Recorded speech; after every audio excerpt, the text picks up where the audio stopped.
Welcome to everyone rolling in here.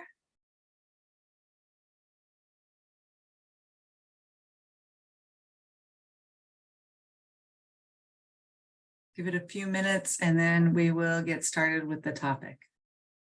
Feel free to start by introducing yourselves in the chat if you want to.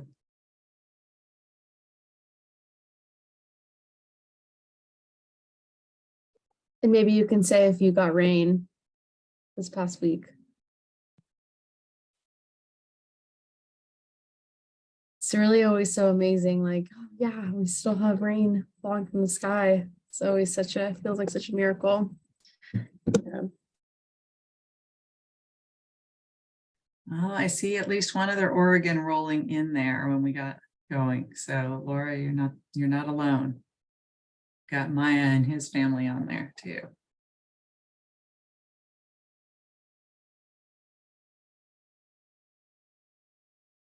Yeah. The Bay Area got rain and is supposed to get a little bit more over the next few days. Here we're hearing rumors of snow up in the foothills, in the mountains.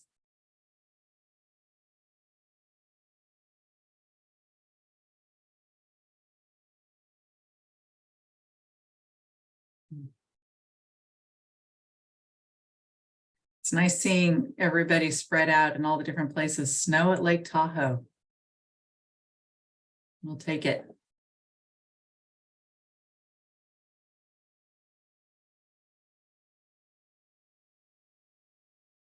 All right.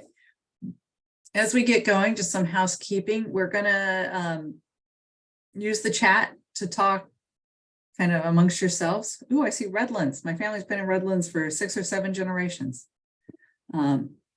Well, we're going to use the chat to talk to each other, to introduce yourself, to offer advice, to give, feedback on what people are talking about. There's a lot of knowledge in the group that watches this. And I know it's continuing to have people roll in. If you have questions, if you put them in the Q&A, and we will both be answering them as we go and asking them at the end. And we won't be doing the raised hand function, so we won't be calling on anyone during it. It gets just too chaotic when you have hundreds of people. But feel free to ask questions, feel free to talk to each other. If you're going to heckle, you must be witty. It's one of the few rules we've got here. Everybody must be kind and you must be witty if you're going to heckle. So we're glad to be here with you all. And to introduce, I'm Anne-Marie Benz. I'm the Horticulture Programs Manager for CNPS. And I am Maya Argamon, and I'm the Horticulture Program Senior Coordinator. And just to call out that this is being recorded and it'll be posted on our YouTube channel. So no need to, scramble and write down all the notes. It'll be up following the webinar. Great. All right. And we are lucky to have with us today Laura Allen from Rainwater Action and Kat Sawyer from the Watershed Project. So as we're all starting to get that rain coming down or that snow, we're finally getting precipitation for the fall. How do we make the most of it? California is in an ongoing long-term drought. Historically, California is in drought more than 1/3 of the time. And, so we've got to reckon with that and with the fact that we are an overallocated region that can do better with this. So we're going to learn a little bit about how we can do better and get some great tips. And as Maya said, this is being recorded. So if you miss a piece, we'll definitely get it back to you. You'll get to watch it again and feel free to ask in the Q&A or in the chat. All right, I'm going to turn this over to Laura now. Thanks so much for having me. Thank you everyone for coming. I'm with a group called Rainwater Action, and I'm going to talk about gray water, which it was rain somewhere in the past, and then it came to our houses, and then we used that water, and instead of just dumping it down the drain, we can reuse it. So I'm going to share my screen and give you a little talk about gray water. So let's see. Can everybody? Yeah, we can see it. Okay, it should be, can you see it full screen now? Yeah, now it's full screen. Okay, Yeah. great. And so it turns out during irrigation time, we use a lot of water outside. We use about half of the water inside the home and half outside. Of course, this percentage depends on your house and how many people and how big is your yard and what you're growing, all of that. But generally speaking, we use a lot of water outside. And the thing about our plants are they don't need the same quality of water as we do. So inside our homes, we need very high quality water to keep us healthy. But our plants are completely happy with other qualities of water. And that's great because we have this thing that's often considered a waste product, gray water, and we can use that to our plants and maintain a quality that's good enough for them so they can thrive. So gray water, if you're not familiar with it, it's a term that's talking about water that you already used once inside your home. You either used it in your washing machine, you took a shower with it or took a bath with it, or you washed your hands in it, bathroom sinks. Kitchen water is kind of in its own group. It's not considered gray water in California, though other states do. And then toilet water is different. And though of course, toilet water can be reused safely, it's going to be at a larger scale, a larger system. It wouldn't be reused in the home. So gray water is basically kind of gently used water. It's got a little soap in it. It's got some dirt in it, but it's not very contaminated. And so it can be reused safely and simply in our landscapes. And so I want to talk about kind of generally some facts about gray water. You may have heard some things, maybe you haven't, maybe this is the first time you're learning this term, maybe you have a gray water system in your home. And actually, if you guys have gray water or you've tried it out or are using it, would you mind putting that in the chat? I would love to look at that after my talking time is over. So gray water, I actually cannot see what that says. I have a little Zoom controls covering it up, but I think it says it's a vastly underutilized resource because it is, and that's something really important to know about it. We have tons of gray water, over 1 billion gallons a day are generated in California alone. And for the most part, that water is wasted. We generate it all year long, even during the driest time of the year. So it's a great match for Mediterranean climates where you have these long periods where there's no rain, and that's our growing season. So it's really handy. You know, rainwater is also an amazing resource, but there are challenges with the timing of it if you're looking for irrigation, and gray water doesn't have that challenge. We get it in the summer. What is best, like the best gray water system? That really depends on your situation. So tonight I'm going to briefly talk about kind of the process you would go through if you want to design a system or have a system designed and installed for you.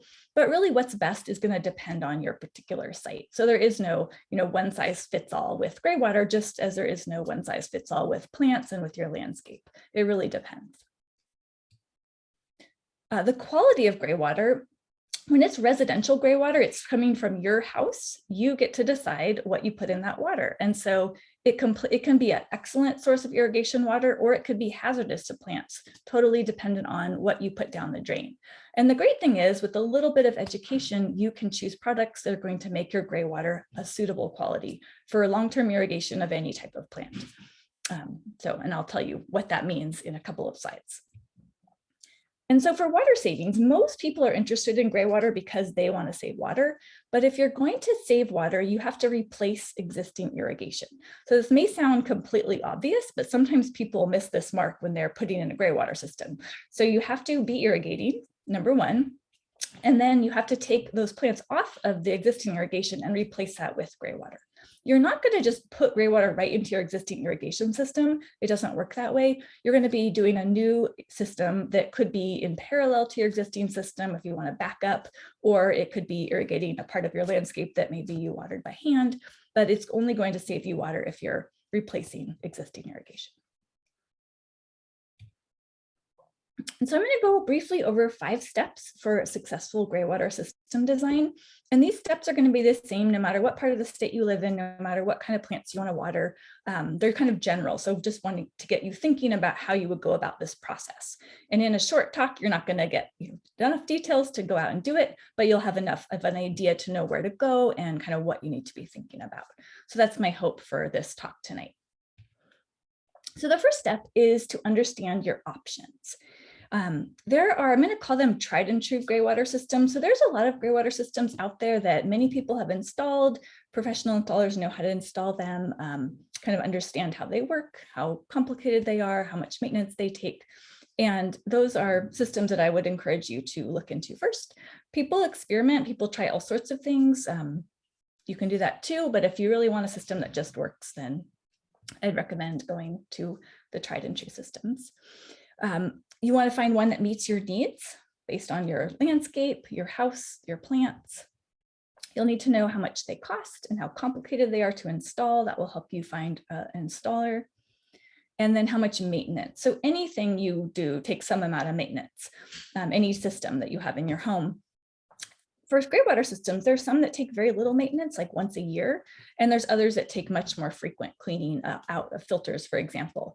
And so making sure that whatever you pick is going to really be feasible for you and your house. So I'm going to show you some of these tried and true systems. The first one, this one is called a laundry to landscape system. It doesn't change the plumbing of your house. It's connected right to your washing machine. And in California, you can install this if you follow some basic health and safety guidelines. You can install it with no permit. There is no inspection needed. There's no permit needed. You might even get a rebate or some kind of incentive from your water agency, depending on where you live. So this is a great place to start because it's a very simple system. It works in most situations. And so basically what it does is you have a washing machine. That machine has a pump. It pumps out the water. So instead of pumping it to the sewer or the septic, you put a little diverter valve. It's a valve right by your machine where you can control the flow of water. You can redirect it to the sewer or septic. When the valve is in that orientation, your house is exactly the same, like nothing has changed. If you turn the handle of the valve, now you're directing it the other direction, and you can send it out to a new system that you've set up based on how much water your home produces in the laundry, how much your plants need. You've done this matching, and now you're sending that water out to irrigate your plants. This is all subsurface. The filtration happens in the ground in wood chips and mulch, so that takes out the debris and lint so the gray water can soak into the ground.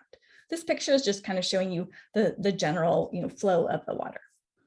It costs a couple $100s in parts, couple thousand in professional installation. It's a relatively small home improvement project, and it's definitely suitable for a do-it-yourselfer. If you work around your house, you put in your irrigation system, that kind of thing, you can definitely install the system with some guidance. Guidance being like a book and videos, that kind of thing. If you don't, then you can find a professional installer. Here's some pictures. There's not a lot to see when it's all done.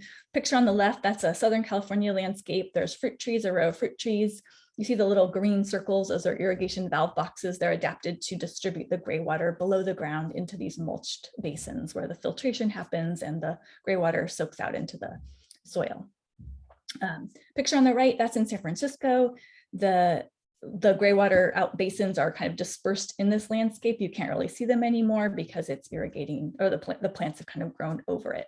But you can see these plants are larger. The system works really well for trees, bushes, shrubs, that kind of plant.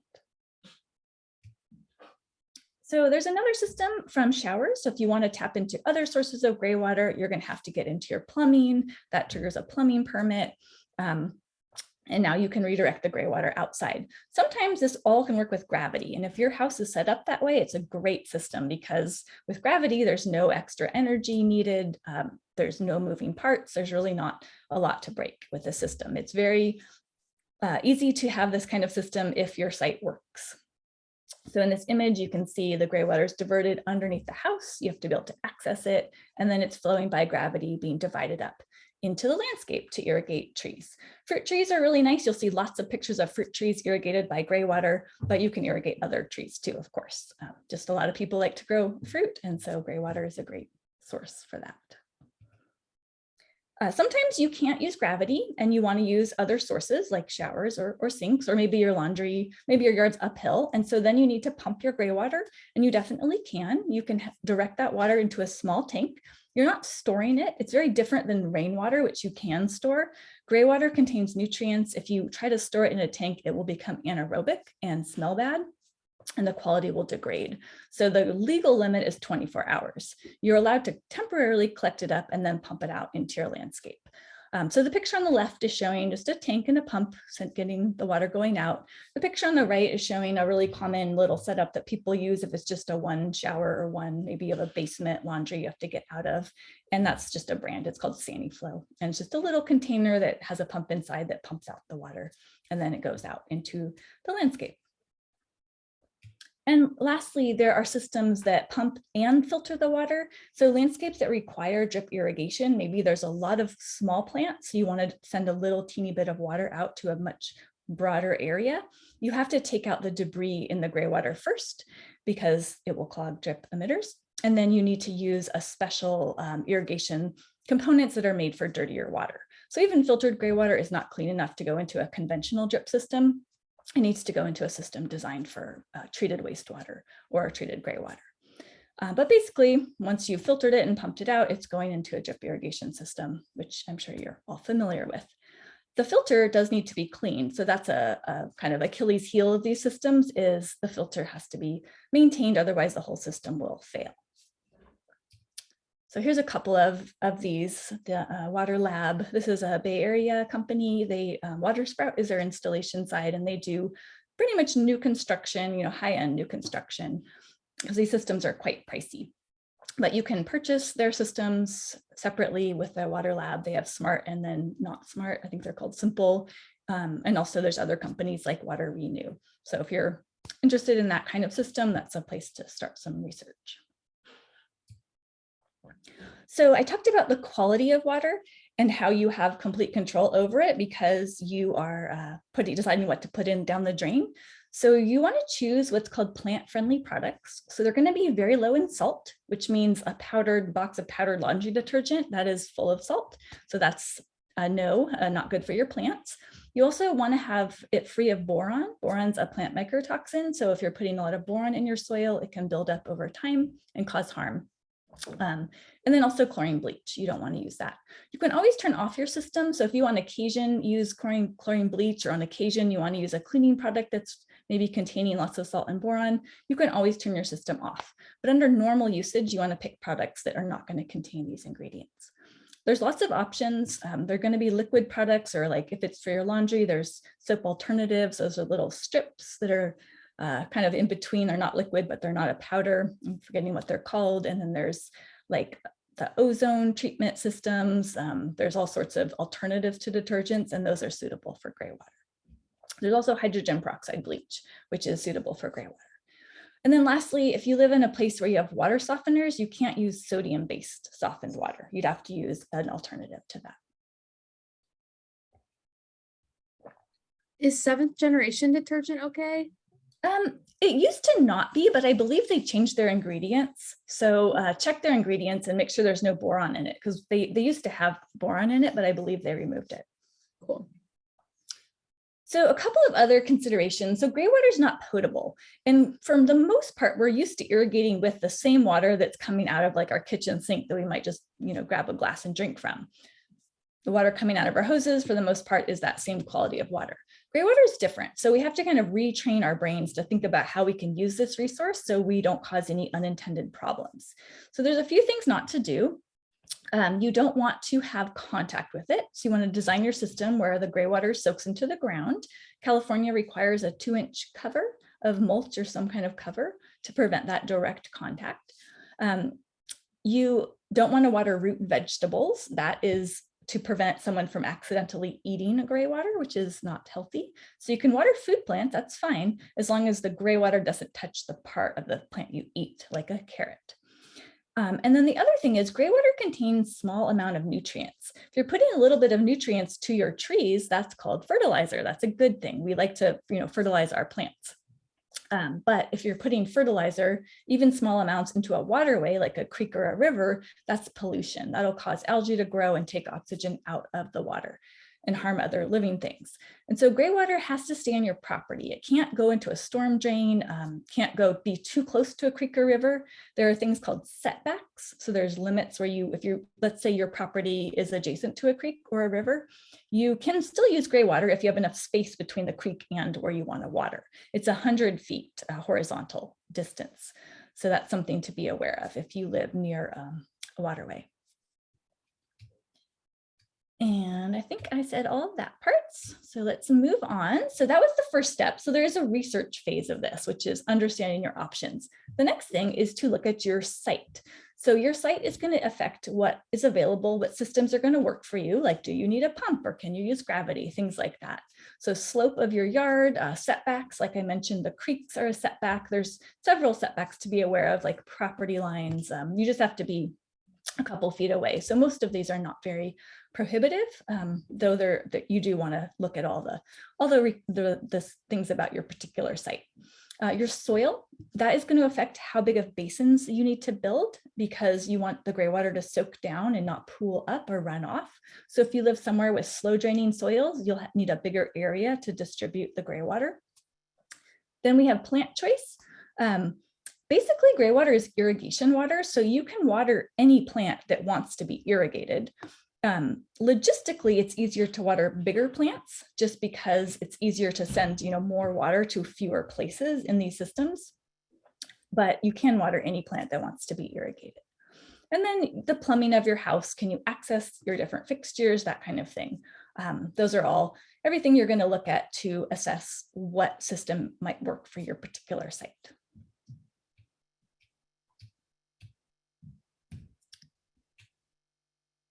And then lastly, you want to think about other reuse options that you might implement. So maybe you are interested in gray water, but you also want to put in a rain garden or a rain tank. So just kind of briefly thinking about how all those things are going to work together and make sure that, excuse me, you're situating things in the best place for each one of them. Excuse me. Had a little dry throat.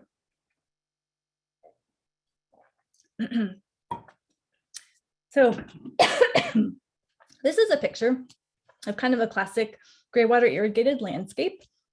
This is an image from Lee Gerard. He's an installer in Los Angeles. His company is called Graywater Core. And so you can see bushes, shrubs, excuse me, bigger plants. And if you look really closely, you'll see where the gray water is coming out. You can see these little circles, that's the top of those valve boxes. And that's where the gray water is distributing into the mulch in that landscape. So it's very subtle once it's all installed. So now you're going to pick a system. There's several kinds. You saw some examples of these. And then you're onto the design phase. So with the design phase, you need to get some information about your site. You need to know how much gray water your home produces. So there's a couple of pretty basic calculations that you do. How much water do your plants need? The ones you want to irrigate with gray water. So with the simple systems, you're really matching the amount of water your home produces to how much plants need. And you're trying to pick the right amount of plants. With the more sophisticated systems, you can have them get supplemental irrigation through a controller.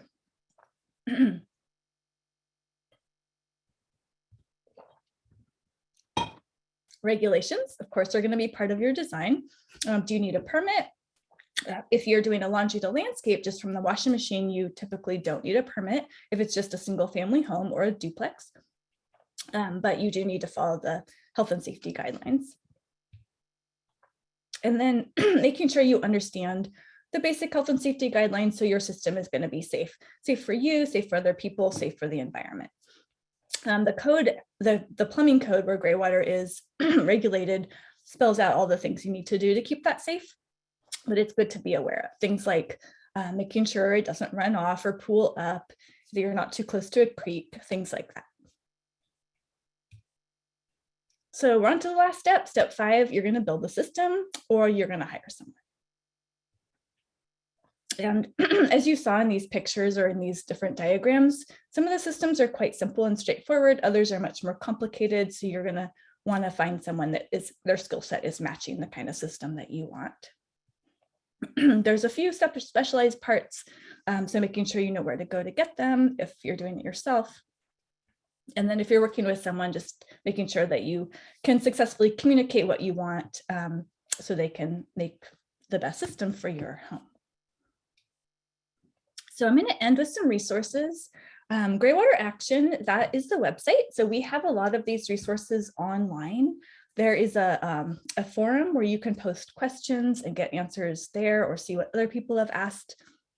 There's a couple of books that I've written in the past to help people install their own systems. So this one, Graywater Green Landscape, this really takes you through all of the design steps, all the calculations you need to do, and how to build the systems.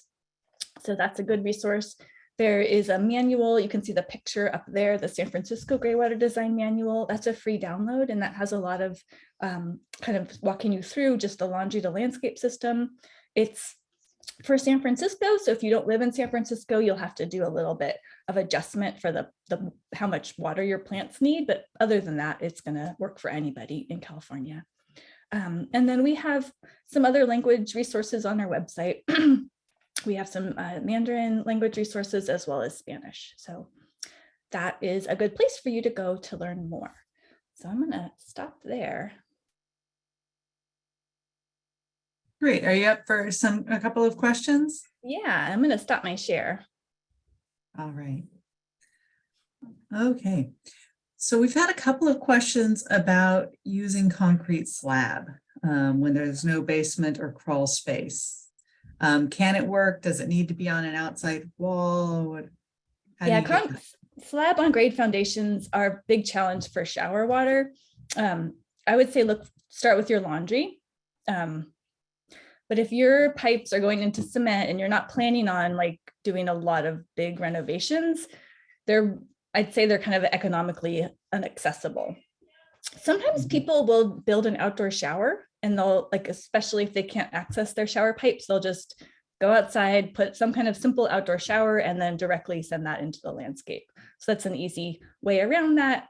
There are, very creative ways around it, but generally speaking, slabs and shower pipes are not a good combination for gray water. Yeah, it makes it tougher. But outdoor showers can be kind of a luxury. Yep. All right. For the mulch basins, is there a required depth or a recommended depth? They're usually about a foot deep because there's a little bit of cover, the 2 inches, and then you have a little air space, so you prevent clogging of where the water comes out, and then you have mulch underneath. So it usually ends up being about a foot or so, 10 inches. And how about when it comes out, does it get too soggy? If people are draining it away quick enough, are there recommendations around that? Yeah, so that's part of the design and your soil type. So you do want to assess your soil. And in my book and others, lots of online resources, just a simple hand soil test to determine, do you have like a clay soil or is it more of a sandy or a loamy? It's I think anyone can do a simple soil test. And so once you know that, that can guide you in how big of a basin you need to have. There's a very simple formula. You multiply the gallons per day going out there times your soil coefficient, which you would get from a chart in the resources I've shared. And then you get an answer like, maybe you need a basin that's 6 square feet. And so that's so your basin could be 6 feet wide or 6 by 1 or 3 by 2 or something like that. All right, we had a couple of questions about does going from laundry to landscape, does it increase wear and tear on the appliance pumps? So if you stay within the kind of design recommendations, it won't. But if you exceed them, like if you go too far or try to go uphill, then that will cause extra work on your pump. So yeah, there's guidance to how to kind of keep you within the range of what the pump is made to do, which is a flat yard, no more than 50 feet. And I put in the chat Graywater Action's website. So feel free to go to the chat and there's a ton of resources there too. Thanks. Yeah. Just look forward to that. And this is being recorded. It will be sent out to everyone who registered along with a list of resources. So it's easy if you've missed something or your notes didn't, if you didn't need to take notes, that's usually my sin on this. If somebody who read that gray water soaps are not healthy for coastal redwoods, do you have any understanding on that? There's a lot of I don't want to call it misinformation, but there's a lot of not complete information on the internet about gray water. If you're putting a lot of salty boron-filled water onto your plants, that will not be good, and that is a soap. But if you're choosing what I call plant-friendly products, the irrigation quality is suitable for any type of plant. So I would say it depends on what product you're choosing, but if you're choosing the plant-friendly products, you can irrigate redwoods with them. And I've seen many redwoods irrigated with gray water. And then there's some questions about water softeners. If you're using potassium chloride as a water softener, does it present problems in buildup in the soils? Are there other alternatives? Should they be aware of anything? There are alternatives to water softeners that are not salt-based of any type. So there definitely is other types of water softeners that many people get into because of like health interests. The potassium salts, I've heard they're better. We did a gray water study where we tested a whole bunch of gray water, but none of them were from water softened water. So I don't have like actual like data from testing gray water from potassium water softeners, but I have heard and read that it's definitely better. So I don't really have a great answer for you, sorry. And then people who have clay soils, you know, we teach about working with the soil you have. Yeah, you just would have a bigger basin. Clay soils are fine. All right. Well, thank you so much, Laura, and thanks for taking the time and answering all those questions. And I think we are going to go learn a little bit more about the watershed approach to all of this. And bring on Kat Sawyer. Okay, can everybody see my screen? Yeah. Great. Well, thank you, Laura.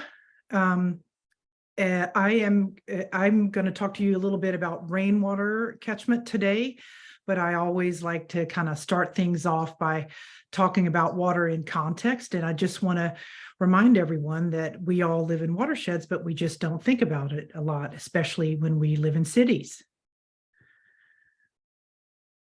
Oh, let me see here. How can I?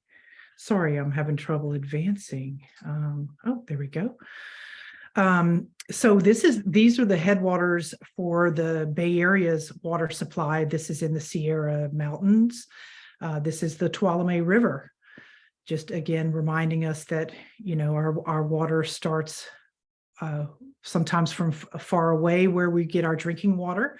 Our system is actually snow melt for the Bay Area, so we really drink a high quality of water. But makes it that much more important to treat it as a really important resource.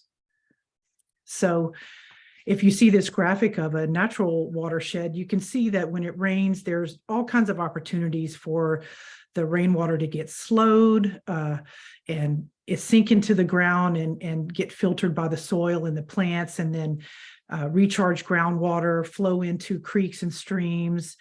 So there's a lot of places for the water to go and recharge. But if you look at an urban watershed, you can see that there's lots of hard surfaces. There's no place really for the water to drain and or to sink in. And so it drains quickly into our stormwater system.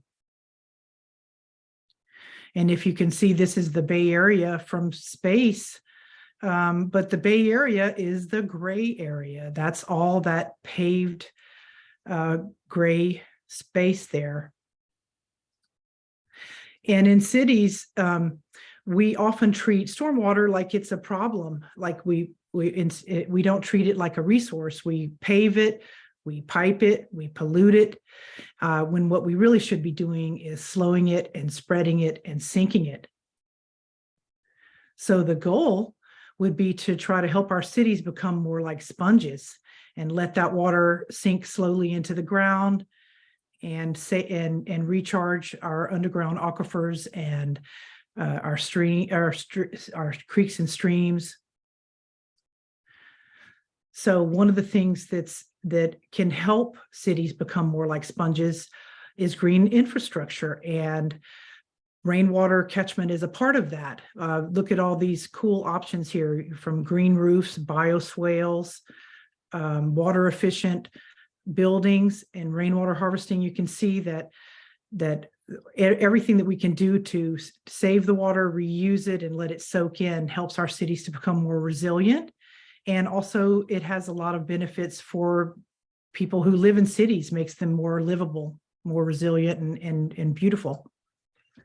So rainwater catchment can be a way to slow down that rain, hold on to it, reuse it for later. I didn't put this system in, but I really like it. This is at the Heron's Head Eco Center in San Francisco, and they have a green roof and a rainwater catchment system, and they also recycle the water from their building. Really cool system here. I've done a lot of rainwater catchment systems in schools, so this is one that I put in. And oftentimes doing rainwater catchment in the Bay Area, like Laura alluded to, people want to know, why should I capture rain? We only get rainwater, we only get the rain and, a few months out of the year, and then it's dry. So there's a lot of really important reasons to harvest the rain, even in a really dry climate like California. First of all, water is precious and we're in a prolonged drought. And so everything we can do could help ease that and take the pressure off. So one thing that we can do is, if we capture the rain and hold it and irrigate plants in our landscape, we can help reduce that demand. And it's true that we use a good bit of water to water our landscape. It's, our residential water use is the third for the landscape, at least from what I've heard. So that's important to hold on to that water and try to use it in your landscape. Also, it's important for our old sewer systems to take the pressure off of them so that the stormwater doesn't overwhelm them in rainstorms. So it can help reduce flooding in cities. And also, if you have a lot of creeks and streams in your watershed, it can help reduce erosion and pollution, which would lead to the bay or the ocean. And then there's also the potential for reusing it indoors. If you design it correctly, you can use rainwater to flush toilets, do laundry, and then you could do a laundry landscape system and then reuse that as gray water. So I often do rainwater catchment as a way of public education and to share the solutions and encourage stewardship. But just nature-based design is great for cities, and it makes it more fun to be in a place where there's more plants and just better water management. So let's look at this residential rainwater system here. You can see that this is a slimline tank, very low profile. You can also see that this roof is a pitched roof, and they've actually connected the gutters to on both sides to the conveyance system to go into the system. There is a good solid foundation, and it's strapped for seismic safety. And then the overflow pipe actually goes underground and into the landscape. So it helps to keep that water going into the ground and away from the house. So just want to talk about the components of a rainwater system, harvesting system, and then we'll look at some of them in detail. First, your catchment surface. Your catchment surface is your roof. The most clean surface that you can do is a metal roof, but we don't always have metal roofs. A lot of us have things like asphalt shingles, and those work just fine. It all depends on how clean the water needs to be. If you're just watering plants in general, then it can handle a lot of different surfaces for the roof catchment. And then you have the conveyance. You have the rain that falls on the roof and flows into the gutter and goes into the downspout and then into the tank. And so that plumbing, you want it to be light tight to keep out the light from the system. And sometimes that's food grade pipes, and other times it's painted PVC.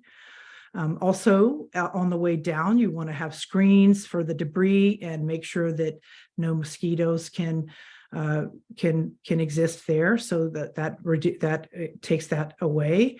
And when you look at the cistern, you want to have that size balanced with your irrigation demand, but oftentimes space is the real limiting factor.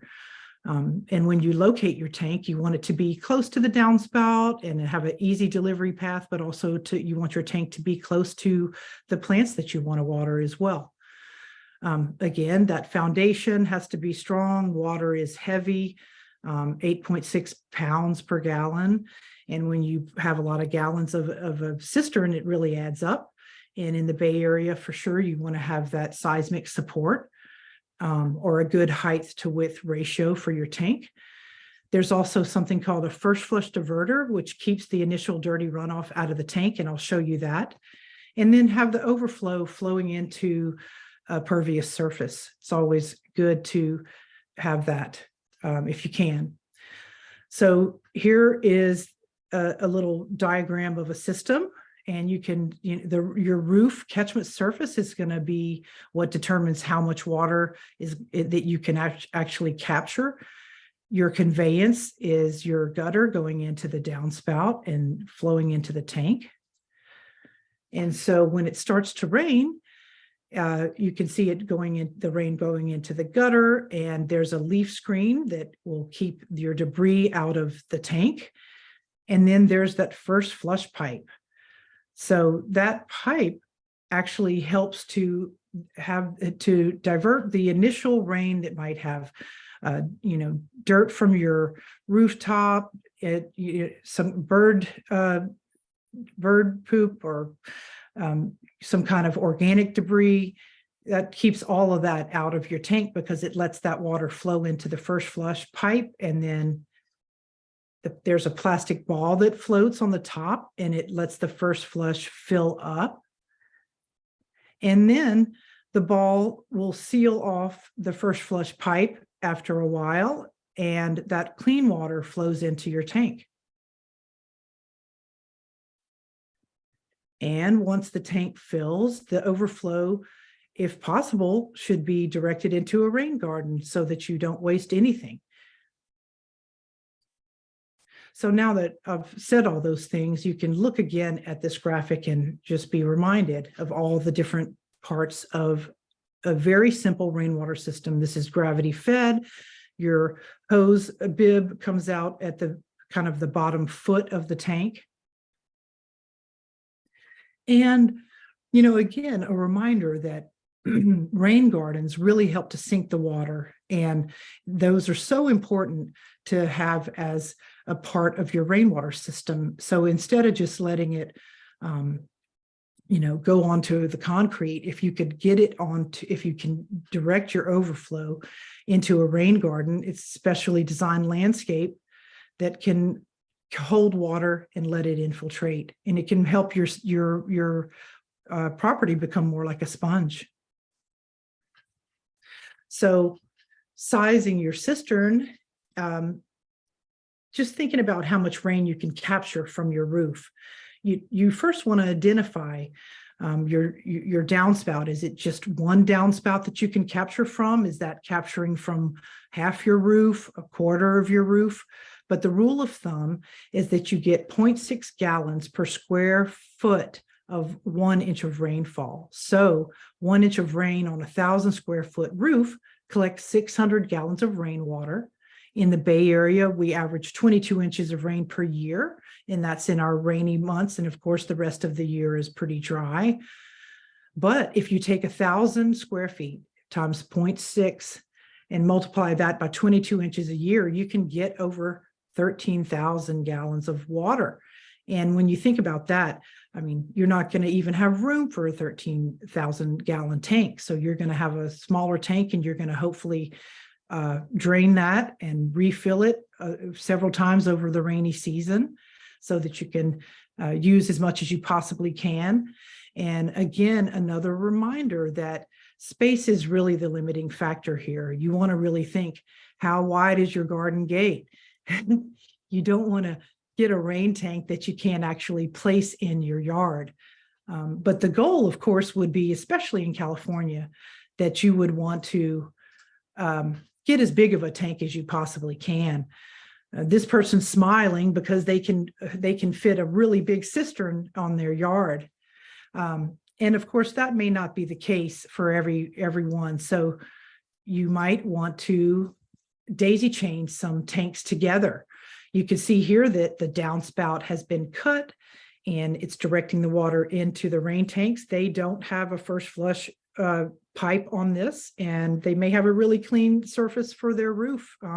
As long as you don't have a tree right over your rooftop, you may have a really clean conveyance line, and every little bit of filtration can help. So you could put a gutter guard on top of your gutter and perhaps a little filter membrane in the very top of this first tank, and then you could have that flow down the hill. And these are all connected. These tanks in this photo here are connected at the top of the tanks. But if you daisy chain together at the bottom of your tanks, if they're all on the same level, the water will rise all at the same time in however many tanks you have. And here is a really small rain barrel, but I wanted to point out this downspout diverter here that is a really simple way for you to capture the rainwater and put it into a tank, and then use that same entry point as the exit point for the overflow. So this is in case, especially if you have a connected downspout that is connected to the sewer system, then you can simply drill a hole with a hole saw into your downspout, and you put this downspout diverter inside. And so the one on the left here is for a round downspout, and the one on the right is for a rectangular downspout. And this rubber fitting, when you drill with a hole saw into the downspout, you squeeze it together, and it expands to fill the space inside of your downspout. And when water drips down, it actually clings to the inner edge of the downspout, so that just by this diverter being installed, it will direct the water into your rain tank, and then again let the water come out when your barrel gets full. And there are some permit requirements to installing a cistern if you're connected, especially to a sewer system, especially in San Francisco. That's what they want you to do, is to get a permit, because they want to make sure that there's no cross connections with the sewer system. But if you don't want to get a permit and you just want to install a little barrel with that downspout diverter, that can help alleviate the need for the permit. Also, if you have a cistern that's less than 5,000 gallons, which 5,000 gallons is a huge tank. So you could still put in a tank up to 5,000 gallons, as long as you have a really good height to width ratio. It says here 2 to 1. So they want it to be wider than it is tall. Also, just wanted to make sure that you're not attaching it to a spray irrigation, and it can be connected to an irrigation system, a rainwater system, but that takes a pump, and the water needs to be filtered so that it doesn't, nothing clogs your distribution for your irrigation. So as long as you don't have a pump, and you don't, for instance, have a rain tank on a steep hillside or on your rooftop, if you have a pretty simple system, you won't need a permit. And when it comes to maintenance of your rainwater harvesting system, it can be pretty simple. If you design and build your system really simply, all you really need to do is make sure that you keep your gutters clean, and you clean the screens, and you can make sure that you rinse your tank out at the end of the summer, right before the rainy season starts again. And always check for leaks at connection points. That's where things may tend to fail over time. Perhaps a glue joint fails or something like that over time. But the best way is to just observe your system when it rains. Go out and make sure everything's working well. And, just wanted to end up here by saying that you can be a part of the solution. I mean, part of it's so daunting, all the things that we have to face. And I just want to encourage everyone to do whatever they can, wherever they are. So I think that's it for me. I can certainly take some questions.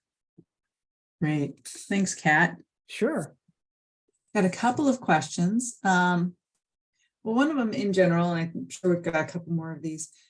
How would people find companies if they're not up for doing this themselves? Especially one of the questions in particular is out of Santa Rosa, but I'm sure overall there are going to be questions. Are there people who, and this is probably for both types of systems, are there companies who can install these types of setups?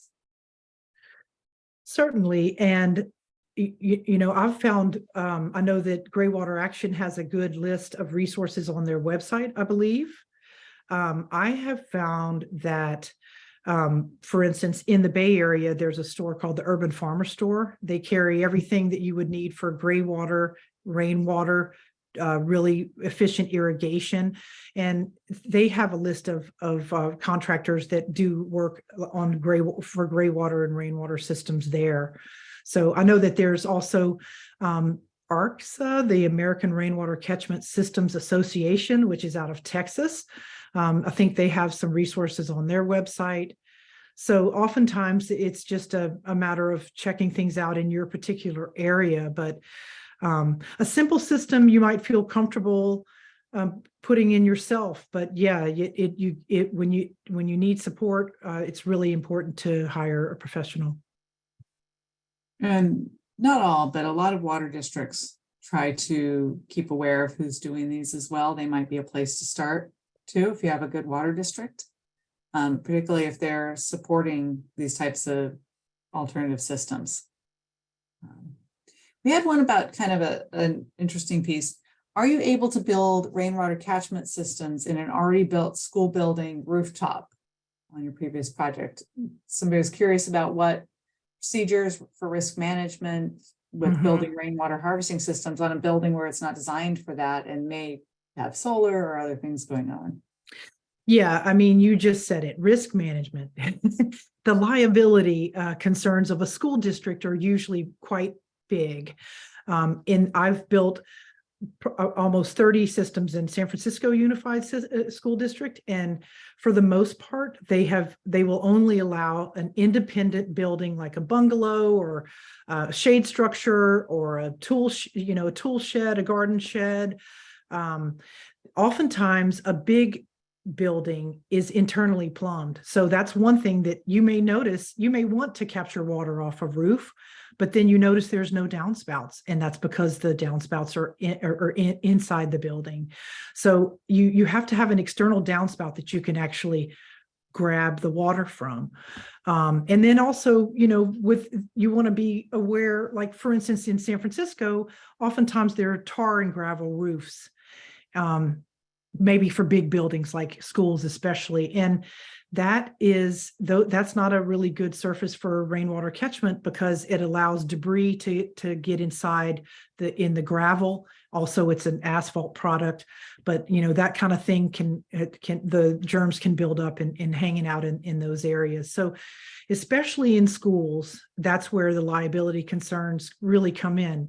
You want to make sure that the water is really clean. A lot of new schools, when they redo schools, they often have a metal roof. That's a great opportunity to install a system at that point. But yeah, they've been hesitant to allow too much because of liability concerns. Great. Well, we had a bunch of questions earlier about holding water for very long. Will the water get gross? Will it get smelly? Will it get slimy? And you ran through like the first flush piece. But you're holding it for rain stops here, March, April. You're needing it in July. Any recommendations about that? That's where you really want to make sure that you have every step of filtration that you can, and that you keep it light tight. So for instance, if you're piping with a PVC pipe, go ahead and paint that so that light doesn't get in, because that's how the algae will grow. For the most part, the water does not degrade. It's pretty amazing that it will be just fine. And of course, just fine for plants. You're not going to be drinking it, but yes, it stays pretty. If you design your system to filter as much as you possibly can, get the cleanest water in there, and make sure that it's light tight and that there are screens, your water should be fine. Great. Got a few more questions still. Is California contemplating requiring rain and gray water systems for all new construction, or would they? Now, I come out of an area in northern Arizona, where they were starting with new construction to require landscapes be built with non-potable water sources. That would have been harvesting or hauling there.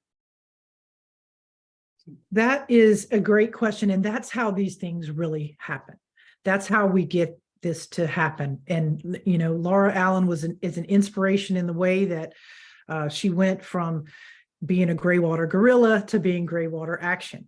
She helped to rewrite the code for gray water to swear that you don't need a permit and that it's allowed in the code. And it's the same thing for rainwater catchment. The pressure will come as, for instance, in San Francisco, the PUC has a new rule that's relatively new, stormwater management ordinance, where any building that's bigger than, I think, 5,000 square feet has to manage every drop of water that falls on the building. And so when you have a regulation like that, and then you also have a lot of strong in ways to encourage better stewardship and water management, then those things together really drive innovation. So that happened in San Francisco, especially in the new neighborhood of Mission Bay, because it's not connected to the stormwater system, the sewer system, our combined sewer system. So because it has all the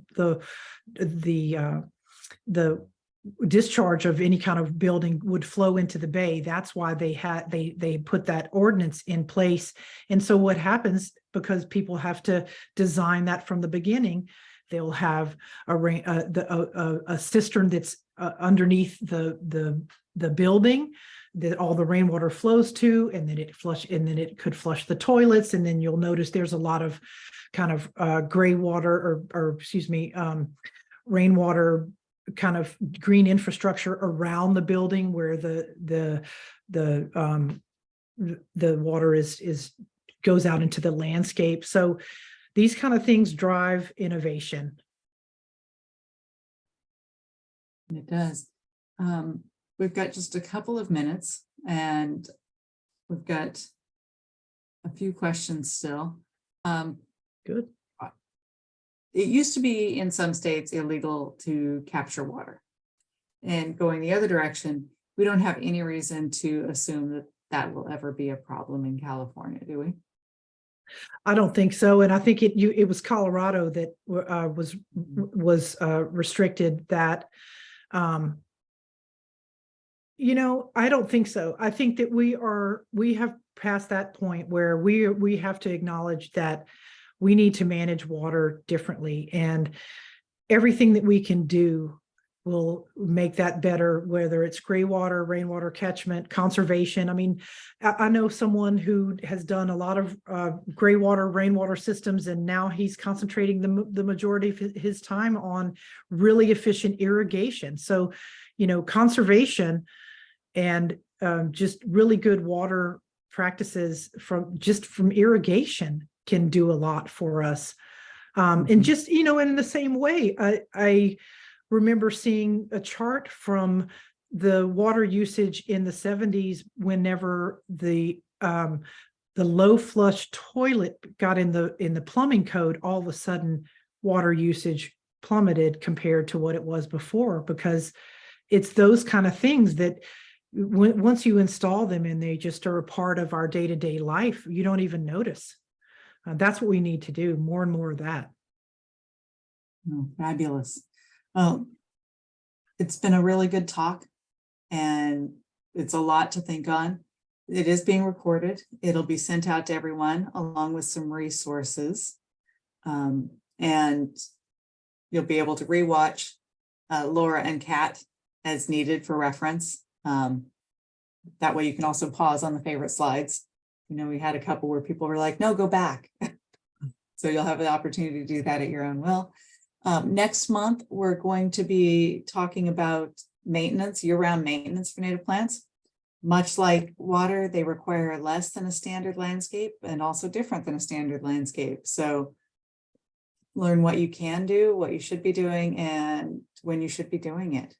But we really appreciate you both coming, and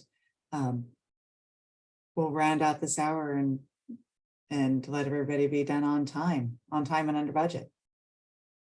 All right. Well, thank you all. Yeah, Thank you so much. Thanks.